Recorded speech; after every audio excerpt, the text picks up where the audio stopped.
When I was a kid, Sonic the Hedgehog 3 and Knuckles was my favorite game. I must have played it 100 times, always trying to beat my best scores and discover every secret.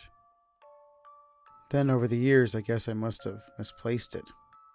That's why when I came across an old unmarked CD-ROM at a garage sale, I got very excited. It was just sitting there, thrown into a cardboard box with random old electronics. A simple white disc with Sonic 3NK mod written in faded marker on the front. The seller couldn't remember where he got it, but for $1, I figured it was a neat keepsake for my collection. After getting home, I booted up my ancient desktop, eager to relive my childhood. The disc loaded with surprising ease, and the familiar Sega logo greeted me. But something was off. Instead of the usual upbeat jingle, the logo sound was slow and distorted, almost like it was trying to play backwards. The title screen came up, but it wasn't quite what I remembered. Sonic stood alone, no Tails, no Knuckles. And his eyes seemed wrong. They were too large, with pupils that flickered erratically. The music was eerily absent, leaving only the faint hum of static. Curiosity got the better of me, so I pressed start. The level select screen appeared, with the same usual zones, but one of them caught my eye. Eggman's Domain. It wasn't a level that existed in the original game, and yet there it was, sandwiched between Lava Reef and Hidden Palace. My fingers hovered over the arrow keys before I pressed it.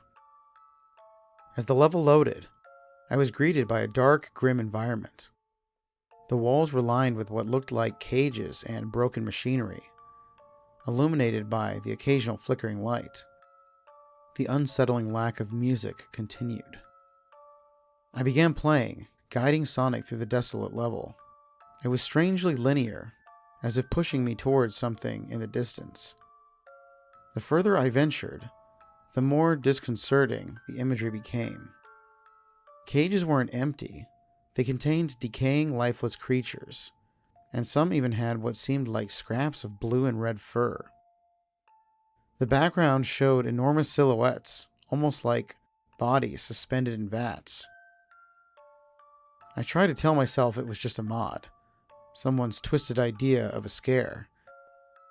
Then a text box popped up on the screen, with no accompanying sound, just a block of text in stark white. He's starving. Confused, I continued forward.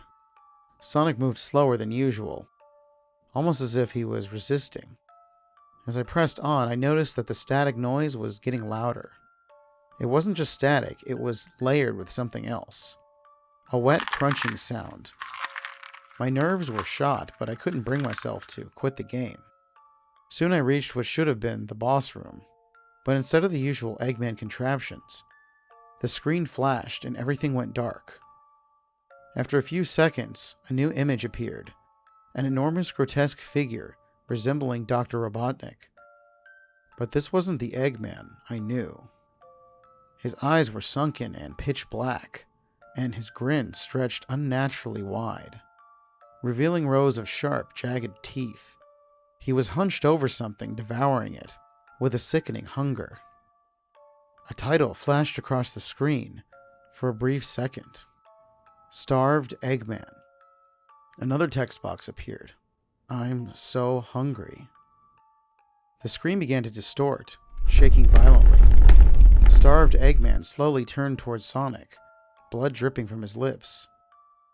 His voice came through my speakers, a garbled, hollow whisper. You look delicious. Sonic stood frozen on the screen, shaking uncontrollably. I tried to move, but none of the keys responded. The only thing I could do was watch as starved Eggman lunged forward, grabbing Sonic with impossibly long fingers. The screen went black again, except for one final message. Feed me. A loud crash jolted me back to reality. My computer shut off abruptly, as if it couldn't handle whatever I had just witnessed. When I tried to restart it, the disk drive refused to open, and a low grinding noise emanated from inside. For a while, I tried to rationalize what had happened. It was just a creepy modification, a sick joke, right? But there was something about that voice and the way it lingered in my mind like a dark stain. Then the nightmares started. Every night I saw him, starved Eggman, lurking in the shadows of the dark domain. His eyes fixated on me. Every night he got closer. The nightmares were relentless. Each night, starved Eggman seemed to get nearer. His sharp, hollow voice whispered in my ear. Hungry, hungry. He always stood just beyond the veil of darkness in my dreams, eyes glinting with a terrible, ravenous gleam. After several sleepless nights, I decided to get rid of the disk. I tried to force open the computer's drive, but it wouldn't budge. Frustrated, I used a paperclip to manually eject it. But when the tray finally slid open, it was empty. The disk had vanished. That's when things got worse. A few days later, I began hearing noises in my house. Faint footsteps like someone pacing back and forth. At first, I chalked it up to my overactive imagination. But one night, while trying to sleep, I heard that unmistakable, wet crunching sound. It was coming from my living room. My heart pounded and my breath caught in my throat. Gathering all the courage I had, I crept out of bed and peeked into the living room. Nothing. I locked the doors and tried to shake off the paranoia, but I couldn't. There was an unsettling feeling that I was being hunted. A few days later, I got an email from an unknown sender. Against my better judgment, I opened it. The body of the email was brief. I hate to inform you, but you saw him, and now he's found you. You must leave and go as far away as you can. I cannot assist you anymore for my own protection, but best of luck to you. I slammed my laptop shut, panic rising in my chest. Whoever sent that email knew about the game, and somehow they knew it was affecting me. I tried to reply to ask who they were, but the email address bounced back as non-existent. After that, I moved to a hotel room outside of town, but the hauntings became even more regular. I could no longer deny it. Something had followed me from that game. And it wasn't just trying to scare me. It wanted to slowly consume me or drive me mad, whichever came first.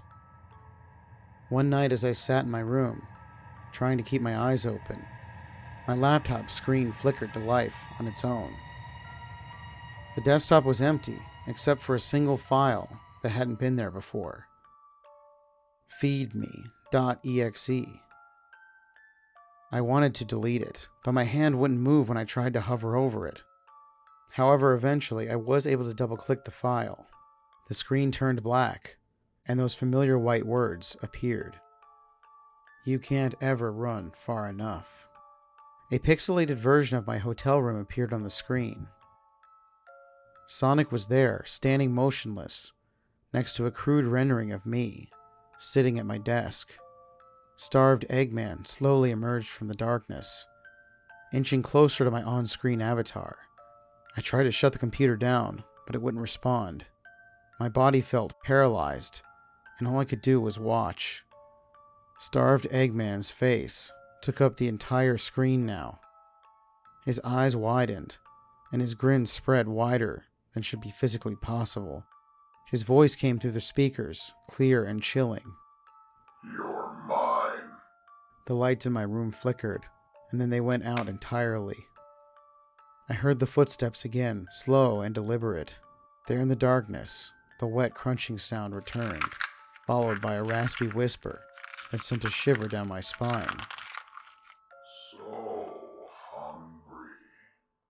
I reached for my phone to call for help, but when I turned on the screen, it displayed an image of starved Eggman, his bloodshot eyes staring directly at me.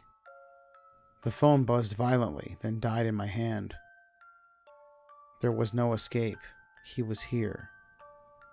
The footsteps stopped right behind me, and I felt something cold brush against the back of my neck. I turned, and for a moment I saw him. Starved Eggman, towering over me with his monstrous grin, drooling hungrily. I couldn't even scream, couldn't move. The last thing I remember was his hand reaching out, fingers impossibly long and skeletal, and those final words.